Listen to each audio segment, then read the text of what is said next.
പ്രശസ്ത മോട്ടിവേഷൻ സ്പീക്കറും എഴുത്തുകാരനുമായ ശിവഖേരയുടെ നിങ്ങൾക്കും വിജയിക്കാനാകും എന്ന പുസ്തകത്തിൽ നിന്നുമുള്ള കഥ.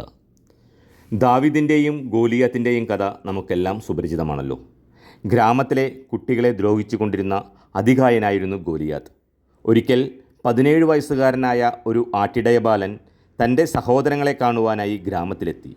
ഗോലിയാത്തിൻ്റെ ദ്രോഹങ്ങളെപ്പറ്റി കേട്ട അവൻ ചോദിച്ചു, എന്തുകൊണ്ട് നിങ്ങൾക്കൊരുമിച്ച് നിന്ന് ഈ അതികായനെ നേരിട്ടുകൂടാ? പേടിച്ചിരണ്ട സഹോദരങ്ങൾ പറഞ്ഞു, ഇടിച്ചു വീഴ്ത്താൻ കഴിയാത്തത്ര വലിയ ശരീരമുള്ളവനല്ലേ അവൻ?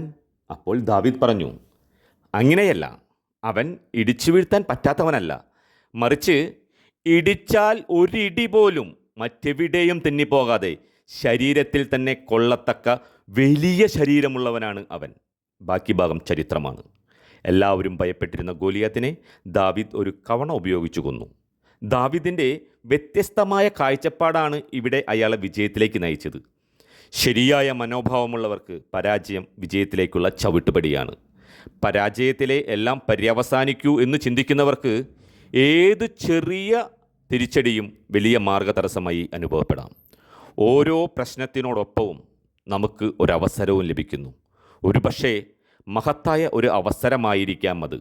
അതുകൊണ്ട് പ്രശ്നങ്ങളിൽ പെട്ടുഴലുമ്പോൾ പതറാതെ ദുഃഖിക്കാതെ ആ പ്രശ്നങ്ങളുടെ ഇടയിലുമുള്ള പുതിയ മഹത്തായ അവസരത്തെ കണ്ടെത്തി ആ അവസരം നമ്മളുടെ വിജയത്തിനായി ഉപയോഗിക്കൂ.